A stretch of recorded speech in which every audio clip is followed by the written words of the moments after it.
आइए चलते हैं आज से 150 साल पहले 1857 ईस्वी में जब छोटा नागपुर के वर्तमान खूंटी जिला के उलीहातू गांव में सुगना मुंडा एवं कर्मी मुंडाइन के यहाँ एक इतिहास पुरुष का जन्म होने जा रहा है। ये सफ़र है एक आम आदमी के खास इंसान बनने की। कहते हैं ना, हम सबको नापसंद हो गुमनाम जिंदगी, हम सबको नापसंद हो गुमनाम जिंदगी, भरी दोपहरिया में क्यों भला हो शाम जिंदगी, जब हम जिए तो जीने का अंदाज खास हो, क्या मजा अगर जिए हम आम जिंदगी। बिरसा मुंडा के जीवनी के इस सफर में हम यही बात को हकीकत में चरितार्थ होते हुए देखेंगे कि एक आम आदमी, एक खास आदमी खास मुकाम पे कैसे जाता है। एक आम गांव का एक आम आदमी भगवान बिरसा मुंडा कैसे बन जाता है। तो चलते हैं और इस कथा को शुरुआत करते हैं उलीहातू गांव में। वहां के मुखिया सुगना मुंडा एवं मुखियाइन कर्मी मुंडाइन के आंगन में, जहां पर उस लोक का एक दिव्य आत्मा का जन्म होने जा रहा है।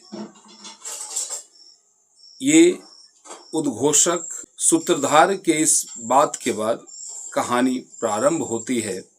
बिरसा सुगना मुंडा एवं कर्मी मुंडाइन के घर के सामने लोगों का भीड़ लगा हुआ है।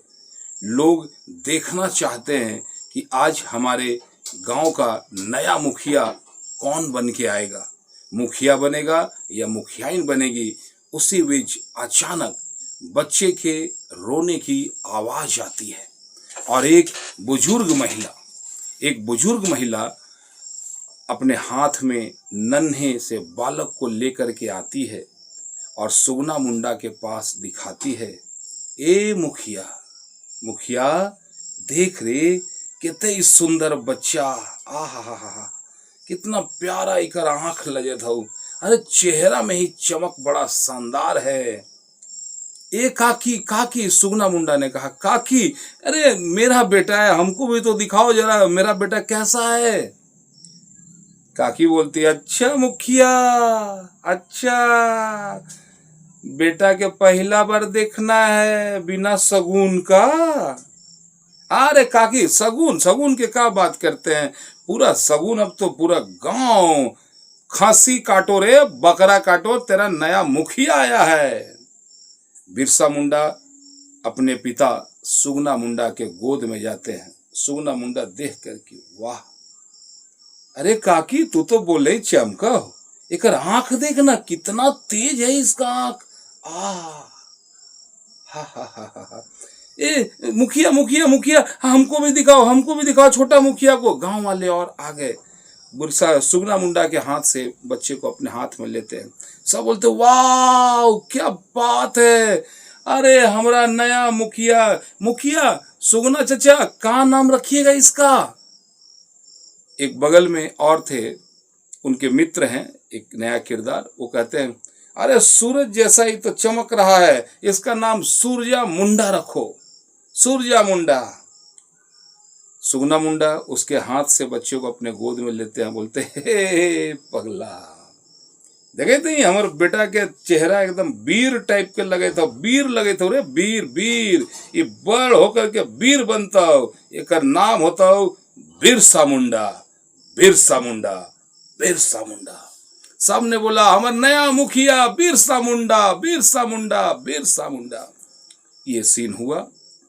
जैसे ये हुआ, बधाई का गीत हमारे देश में, हमारे झारखंड में हमारा भविष्य आया है। एक नृत्य होता है 3 से 4 महीने 3 मिनट का, और जैसे ही ये नृत्य होता है 3-4 मिनट के बाद आवाज आता है, पूरा गांव जश्न मनाने की तैयारी, जश्न मना रहा होता है। ढोल मांदर नगाड़ों की धूम पे पूरा गांव खुशी में मस्त है, झूम रहे हैं, गा रहे हैं। अचानक अंग्रेज अफसर अपने 8-10 सिपाहियों के साथ वहां पे आता है और गोली चलाता है। ढिशक्याओ ढिशक्याओ ढिशक्याओ, धाए धाए धाए। अचानक शोर थम जाता है, खामोशी। हे जंगली लोग, तुम लोग सांप खोज, आज से तुम्हारा यह जमीन, तुम्हारा यह जंगल सांप का सांप सरकार का हुआ। अब के बाद तुम लोग जितना भी यहाँ खेती करेगा उन सब को लगान देना पड़ेगा। जितना भी तुम फायदा करेगा उसका 70% यानी 100 किलो में 70 किलो हमको देना पड़ेगा, सरकार को देना होगा, ब्रिटानिया सरकार को देना पड़ेगा। समझ में बात आया? और बिना सरकार के परमिशन का अगर तुम में से कोई भी जंगल में गया, एक लकड़ी का भी टुकड़ा तोड़ के लाया तो तुम लोगों को जेल करवा देगा।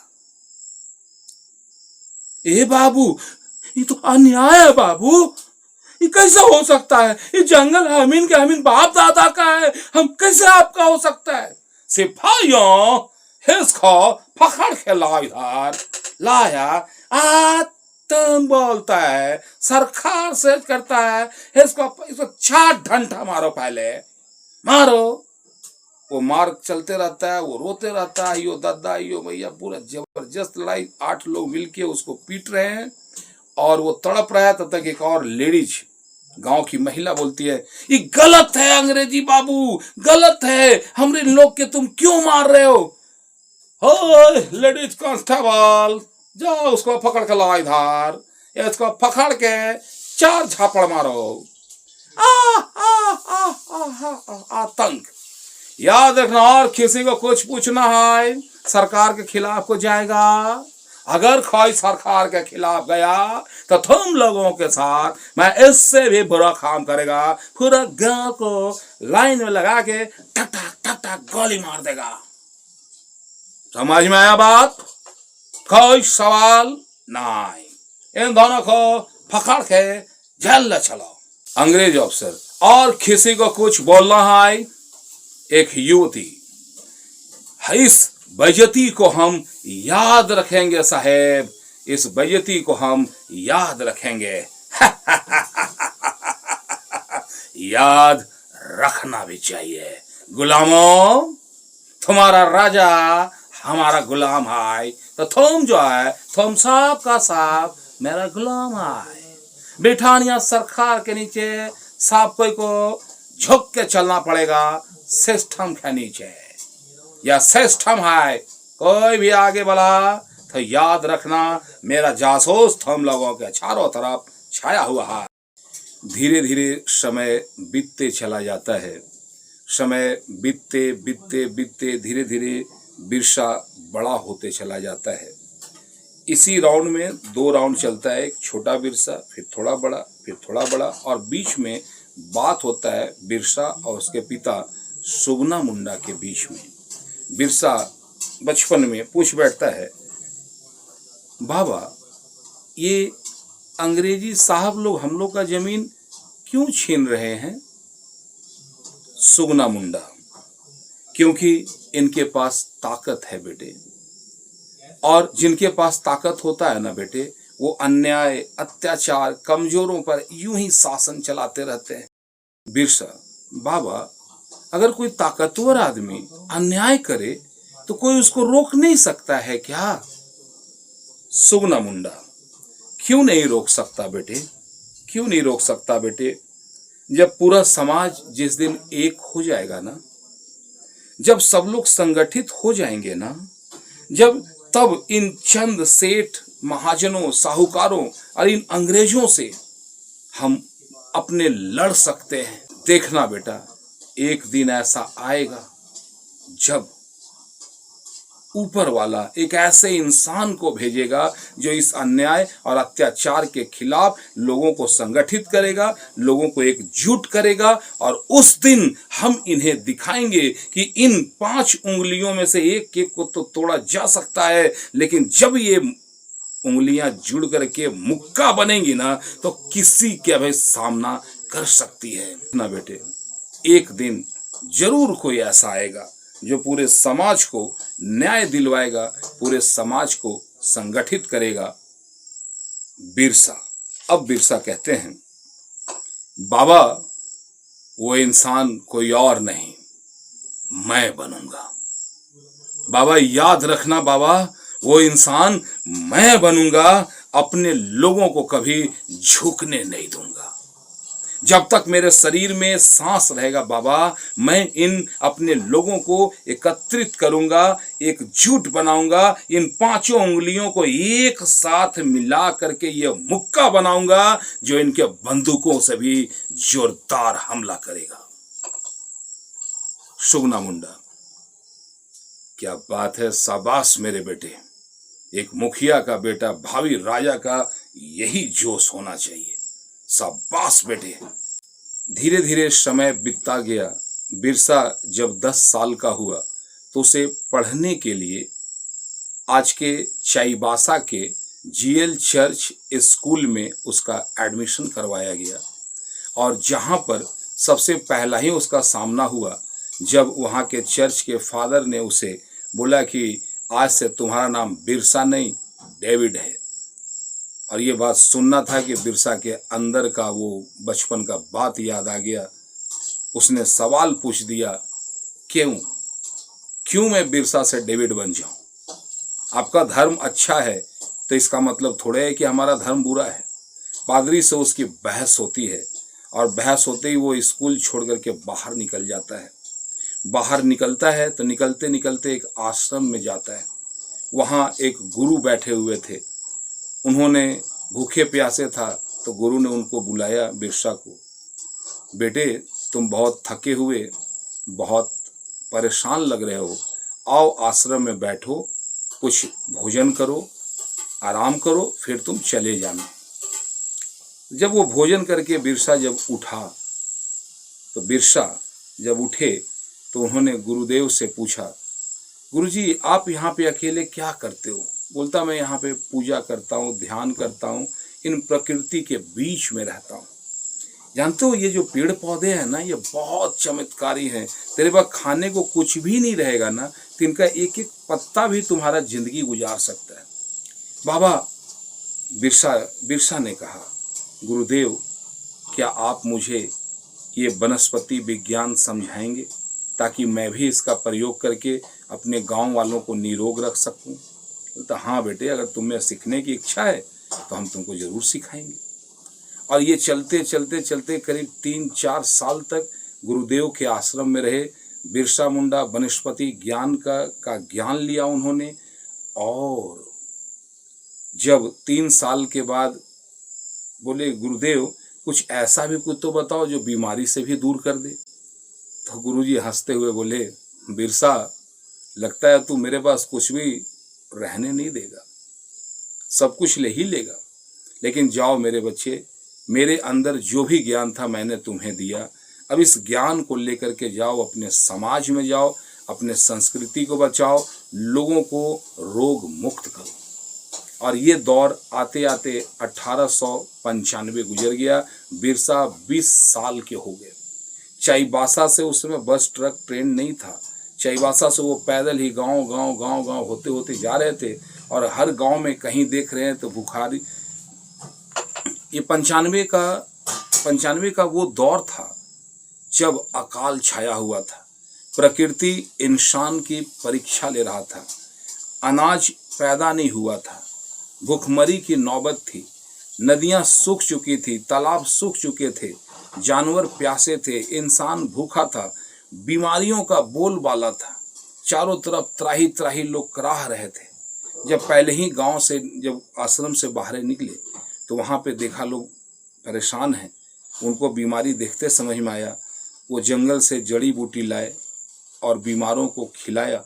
जो मौत के कगार पे थे वो जीवित हो गए, खिलखिलाकर हंसने लगे। ये सफ़र और आगे बढ़ते गया। बिरसा ने लोगों को सिर्फ इलाज नहीं किया बल्कि उस गांव के युवाओं को इलाज किया कैसे जाता है, जो 4 साल उन्होंने सीखा था, वो सब शिक्षा बांटते चले गए।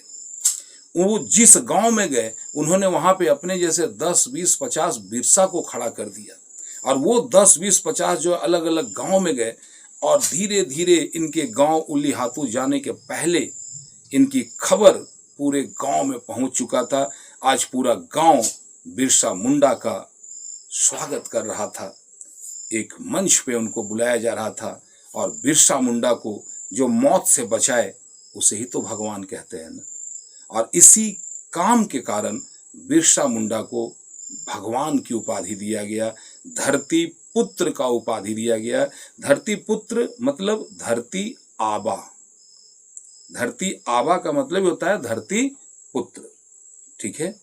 और यहीं से नाम उनका बदला, बिरसा मुंडा से वो भगवान बिरसा मुंडा बन गए, धरती पुत्र बिरसा मुंडा बन गए और लोगों ने जयकारा लगाया, धरती आबा जिंदाबाद जिंदाबाद जिंदाबाद, भगवान बिरसा मुंडा जिंदाबाद जिंदाबाद जिंदाबाद, यहां तक की सफर हुई। बिरसा मुंडा की प्रसिद्धि चारों तरफ बढ़ रही थी, जहां भी वो जाते हजारों की संख्या में लोग उनकी बातों को सुनने आ जाते। उनके दिमाग में बार बार वो बचपन की बात याद थी कि जब फसल पैदा करते थे तो सेठ साहूकार फसलों को टैक्स के रूप में ले जाते थे, यहाँ के लोगों को उतना ही छोड़ते थे जितना से वो जिंदा भर रह सके, ढंग से कपड़ा भी ना पहन पाए, जिंदा रहने के लिए 12 महीना मेहनत करते थे। यहाँ के आम लोग सब बटे हुए थे, 10-20 अंग्रेज आते थे और एक एक गांव में एक एक आदमी को मारते थे, बाकी लोग डर से अलग हो जाते थे। ये अजीब सी परेशानियां उनको दिखा। उन्होंने एक आह्वान किया समाज का, सामाजिक मीटिंग का। पूरे पहाड़ पे हजारों की संख्या में लोग आए और वहां पे पहली बार बिरसा मुंडा ने लोगों को संबोधित किया और बोला। बिरसा मुंडा क्या बोले, इस बात को जरा मेरे भाइयों, बिरसा मुंडा मेरे भाइयों बहनों, मेरे बुजुर्गों, मेरे माता पिता, मेरे चाचा चाची, मेरे रिश्तेदार, मेरे दोस्त, बस एक बात मैं आप सबसे पूछना चाहता हूं आज के दिन। बताइए दोस्तों, मैं पूछता हूं, ये झरने, ये नदियां, ये तालाब हमारे हैं या अंग्रेजों के? ये झरने, ये नदियां, ये तालाब हमारे हैं या अंग्रेजों के? हमारे हैं, लोगों का जवाब आया। भाइयों, मैं आपसे पूछता हूं, ये जमीन हमारे बाप दादाओं का है या इन अंग्रेजों का? हमारे बाप दादाओं का है, बाप दादाओं का है। मैं पूछता हूं आपसे, ये जंगल हमारा है या अंग्रेजों का है? मैं आपसे पूछता हूं, ये जंगल हमारा है या अंग्रेजों का है? हमारा है, हमारा है, हमारा है। जब ये जल, जमीन और जंगल हमारा है तो इस पर अधिकार सेठ साहूकार और अंग्रेजों का क्यों? जब ये जल, जमीन और जंगल हमारा है तो इस पर अधिकार ये सेठ साहूकार और अंग्रेजों का क्यों? आप सब मेरी बात से सहमत हैं? हाँ, सहमत हैं। बिरसा मुंडा जिंदाबाद जिंदाबाद जिंदाबाद, बिरसा मुंडा जिंदाबाद जिंदाबाद जिंदाबाद, धरती आबा जिंदाबाद जिंदाबाद जिंदाबाद, धरती आबा जिंदाबाद जिंदाबाद जिंदाबाद। भाइयों, जागो अपने अधिकार के लिए। भाइयों, जागो अपने किसके लिए? अधिकार के लिए। भाइयों, जियो अपने जल, जंगल, जमीन के लिए। भाइयों, जियो अपने जल, जंगल, जमीन के लिए। किसके लिए जियोगे? जल, जंगल, जमीन के लिए। एकजुट हो जाओ अपने आने वाले